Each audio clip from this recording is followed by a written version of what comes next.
जादुई बदलाव। मियाँ एक चंचल और जिज्ञासु लड़की थी जिसे नई नई चीज़ें खोजना बहुत पसंद था।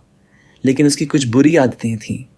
वह हमेशा अपनी किताबें इधर उधर बिखेर देती थी, खाना खाने से पहले हाथ धोना भूल जाती थी और अपने काम कभी पूरा नहीं करती थी।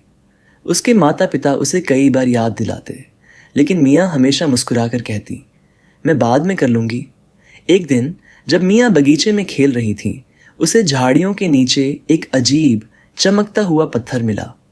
जैसे ही उसने उसे छुआ, एक छोटा जादुई प्राणी स्पार्की प्रकट हुई।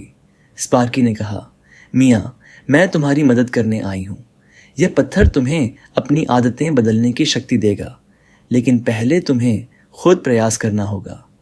मियाँ हैरान थी, कैसे एक पत्थर मेरी आदतें बदल सकता है? स्पार्की मुस्कुराई, जब भी तुम अपनी बुरी आदत को अच्छी आदत में बदलोगी, यह पत्थर और ज़्यादा चमकेगा और तुम जादुई शक्तियों को अनलॉक करोगी। लेकिन यह सब तुम्हारे प्रयास से शुरू होगा। मियाँ ने इस पर सोचा। वह जानती थी कि वह बेहतर बनना चाहती है और अपने कामों को नियंत्रित करना चाहती है। अगले दिन उसने स्पार्की के जादू को आजमाने का फैसला किया। इस बार उसने अपनी किताबें इधर उधर छोड़ने के बजाय उन्हें सही से शेल्फ पर रखा। हैरानी की बात यह थी कि पत्थर हल्का सा चमकने लगा।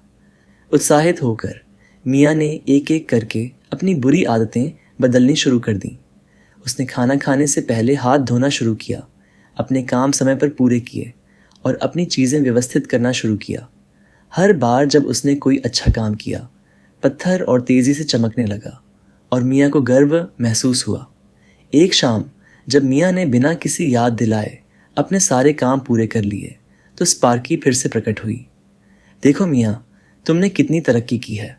तुमने असली जादू को अनलॉक कर लिया है, खुद को बेहतर बनाने की शक्ति।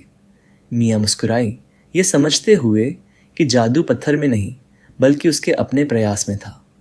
अपनी बुरी आदतों को अच्छी आदतों में बदलकर वह अधिक जिम्मेदार और खुशहाल बन गई थी। कहानी का उद्देश्य, असली जादू हमारे अंदर होता है। हमें बस अपनी बुरी आदतों को अच्छी आदतों में बदलने की इच्छा शक्ति चाहिए।